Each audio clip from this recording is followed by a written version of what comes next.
Hey guys, what's up? It is jjaaxxthelegend and today I'm here with another Minecraft information video. Today I'm going to be showing you guys the best enchantments to get, the most efficient way of ordering them so you don't get your work penalty too quickly, and the most efficient way of actually getting XP.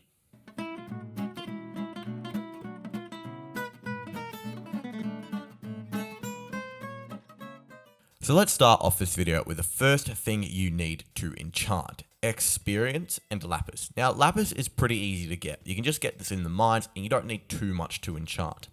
But experience, this thing can be pretty hard to get if you don't know the best way. So early game, one of the best ways to get XP to get your basic enchantments is just to go mining, and mining things like coal, diamonds, redstone. Any of those will drop you a little bit of XP. Now this isn't enough to get you major enchantments, but it's enough to get you started. Now if you are in mid-game stages, so you haven't quite defeated the Ender Dragon yet, but you are getting there, something like a blaze or spider farm are a great way to get XP. I've got tutorials for both of them, links for them will be in the description down below. They don't take up too many resources to build. The blaze one is a little bit trickier, but does give you more XP, but the spider one is super simple. But if you have defeated the Ender Dragon, so you're sort of like in your late game stages and you want to get awesome enchantments, the best farm you can get is an Enderman farm. I've got a tutorial for one of those, check it out in the description down below. But these farms are so efficient, you get so much XP, it is crazy. You can get to 50 levels in like a matter of minutes, it's crazy. Now, once you've got all of this XP, you might be wondering, how can I enchant? Because if you just place your enchantment table down, and then place in your tool that you want to enchant or your piece of armor and then some lapis, you're going to get some pretty basic enchantments.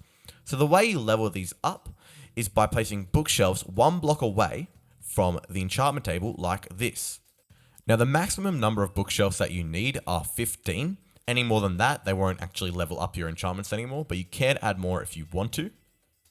But if you don't have enough XP to get up to level 30 enchantments, you don't have to have all 15 of these bookshelves for your enchantment table to work.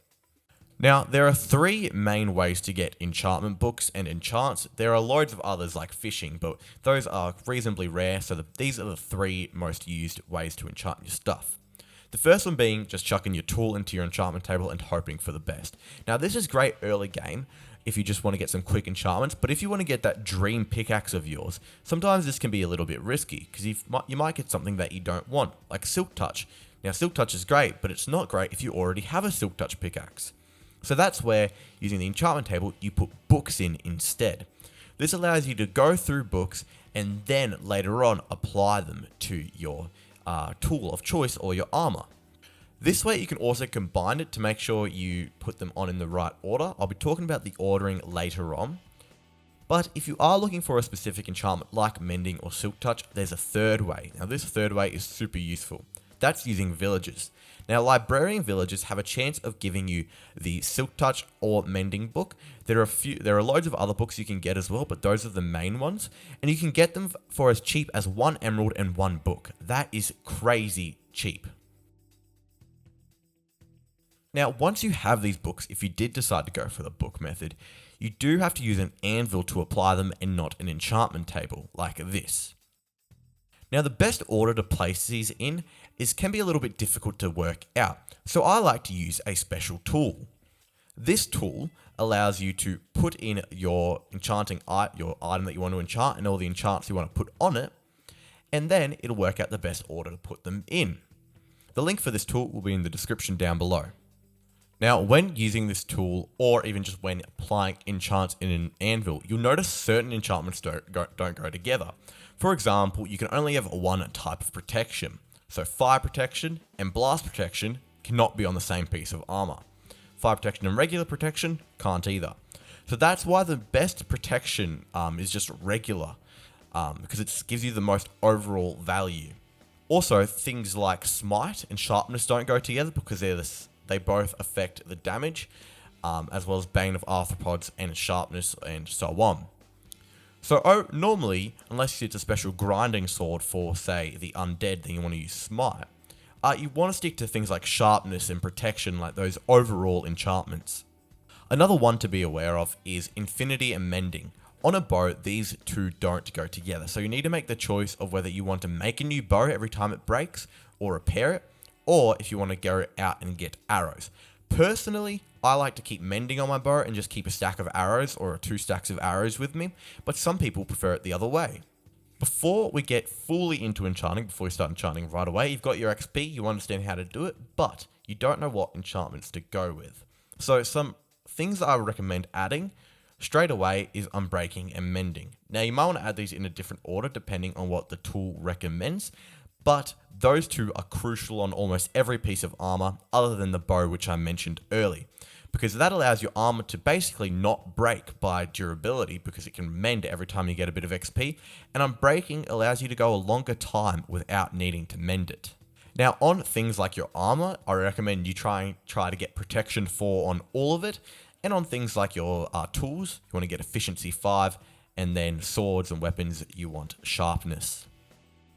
Now you might need to make some sacrifices if you can't afford all of them right away. For example, something like fire aspect, although it's awesome, it's not really the most useful and necessary enchantment. So I would choose, say, mending or unbreaking or even sharpness over fire aspect. Or, like I mentioned earlier, if you have got a specific use for your sword, for example, you are killing zombies and skeletons with it at your grinder, you want to use something like smite, because that does more damage to undead mobs. And if you're doing it at a spider farm, then use Bane of Arthropods. So now you've got these awesome enchantments and you've been using them for a little while. Now you may have mending on it or you may not, depending on how far you are into your game. If you don't have mending, the only way to repair it is using an anvil like this. Now you can repair an item so much before you hit the work penalty. The work penalty is a penalty that you get after repairing your things a certain amount of times. And the order of your enchantments can affect this, like I said earlier. That's why we use the tool. Now, if you do have mending, all you have to do is place the item you want to repair in your offhand, make sure you haven't got any mending armor on, and then just start grinding at an XP grinder or something like that. Or another easy way is to repair all of your armor, put all of your armor on, and just start whacking those endermen. So now you guys know all about enchanting, the best way to sort of order them using that tool, link in the description down below. And remember, all of these farms that I've mentioned, I've got tutorials for all of them, so they're in their description down below. The Enderman farm, the Blaze farm, Spider farm, all of that good stuff. But on that note, that's going to be the end of this video, guys. I hope you guys enjoyed. Please leave a like, comment, and remember to subscribe if you're new, and I'll see you guys later. And remember, stay carbonated.